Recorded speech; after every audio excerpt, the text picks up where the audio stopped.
quando eu disse na CPI que alguns membros das Forças Armadas estavam envergonhando as Forças Armadas. Mas isso tomou uma grandeza grande. Uma grandeza grande, ele foi crescendo. Agora, quando você estava lendo a nota, eu comecei a sorrir aqui, dizendo atos democráticos. Veja bem se isso pode ser chamado de ato democrático, a pessoa pedindo intervenção militar. E na frente dos quartéis, eu fiz um pronunciamento a semana passada, alertando ao general Furlan, que é comandante do Comando Militar da Amazonas, o maior comando de todo o Brasil, e que cuida da Amazônia. Vários estados estão aqui englobados no Comando Militar da Amazônia. Tem mais de 25 mil homens do Exército em vários batalhões. Aqui está o comando do SIGS, que é de Infantaria da Selva, está o Batalhão de Infantaria da Selva, o 1º BIS. A ação desses membros do Exército é importante para a defesa da soberania nacional. E aqui em frente ao CMA estão uma semana. Agora eu quero saber o seguinte: essas pessoas estão uma semana aí, elas não estão trabalhando. Então já vinham desempregadas do governo Bolsonaro. Estão pedindo o quê? Para continuar não tendo nenhum trabalho? E botar numa nota atos democráticos.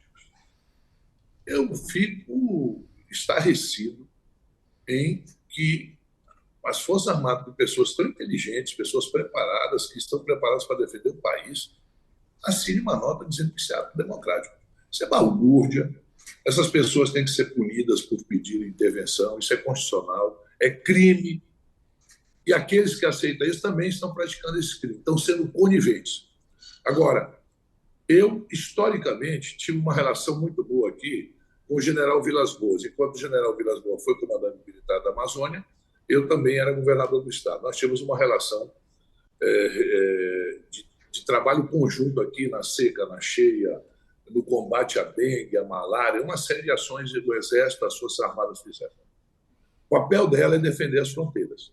Não defende. O narcotráfico entra, qualquer pessoa do Peru, da Colômbia, entra no Brasil e não há uma ação nenhuma do Comando Militar da Amazônia. É necessário, agora com esse novo governo, que a gente dê tarefas democráticas para proteger a população brasileira e o território nacional. Agora, senador, nós estamos diante de uma evidência, né? A política entrou nos quartéis.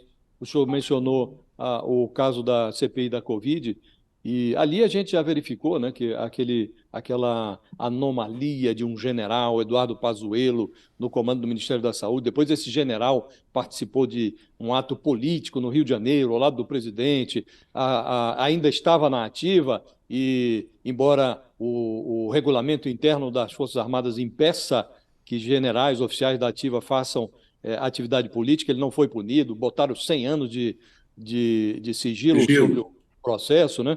O que eu lhe pergunto é, a política entra por um lado, a disciplina sai por outro no quartel, né? O senhor acha que vai ser fácil restabelecer a normalidade, a ordem nos quartéis, nos comandos militares, ou o senhor acha que vai ser mais difícil do que parece? Isso não é só no Exército, né? Nas Forças Armadas, também nas polícias militares.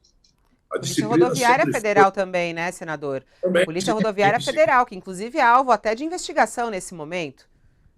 Sim, sim. E alguns membros da Polícia Federal. Não vamos longe, não. Peraí, não estamos aqui passando a mão por cima de ninguém. Atos antidemocráticos, ações antidemocráticas, nós não podemos permitir. Vai chamando a atenção que, à medida que vão sendo anunciados novos grupos, vão aumentando vão aumentando os petistas que integram os grupos, né? Então, hoje, alguém fez a conta, não me lembro quem. Foi a Folha de São Paulo, né? Foi a Folha de São Paulo. Está na Folha de São Paulo, inclusive, falando, né, do aumento. Hoje, já tem dos nomes que anunciados, né? De 52 nomes anunciados até agora, 27 já são petistas. Então, você nota que, à medida que vão anunciando novos grupos e tal, o número de petistas vai crescendo, né? É natural que o Lula, sendo petista, que ele se cerque das pessoas que ele considera confiáveis, né? Agora, ele não pode esquecer que, primeiro, ele não foi eleito apenas por ser Lula, ele foi eleito porque uma parte expressiva do eleitorado não queria Bolsonaro. Em segundo lugar, ele não foi eleito apenas com o seu prestígio, foi eleito também porque em torno dele se formou um grupo, uma frente suprapartidária. Então, ele tinha dito, reconhecendo essas características da sua eleição, ele tinha dito lá atrás, logo depois do anúncio do resultado, que ele faria um governo que seria um governo muito além do PT, que ultrapassaria as fronteiras do PT. Então, é preciso verificar se isso vai se confirmar de fato, porque é muito curioso como vai crescendo o número de petistas em torno do governo de transição. É preciso ver se o Lula vai conseguir manter. A pressão é muito grande. Houve uma reunião no início dessa semana de um grupo de dirigentes petistas com a Gleisi Hoffmann, que é a presidente do partido. E o PT está muito incomodado com essa diversidade do grupo de transição, do governo de transição, e acha que está perdendo terreno em áreas que não gostaria de perder. Então é preciso que o PT tenha a dimensão do momento que está vivendo e que o Lula consiga domesticar o seu partido, se posso me expressar dessa maneira. Se vier um governo majoritariamente petista, ele não honrará os compromissos que assumiu durante a campanha, e agora mesmo está o PT dizendo que não abre mão de ocupar todas as pastas da área social. Se for assim, já se estará alijando do processo a Simone Tebet, que tem a ambição de ocupar a pasta hoje chama Cidadania, sob o governo do Lula deve se chamar Desenvolvimento Social. Se a Simone Tebet se não ganha esse ministério, um mal-estar vai se instalar, né? Então é preciso que o Lula veja se não está cedendo muito espaço para o PT e se ele vai conseguir cumprir o compromisso que assumiu durante a campanha. Qual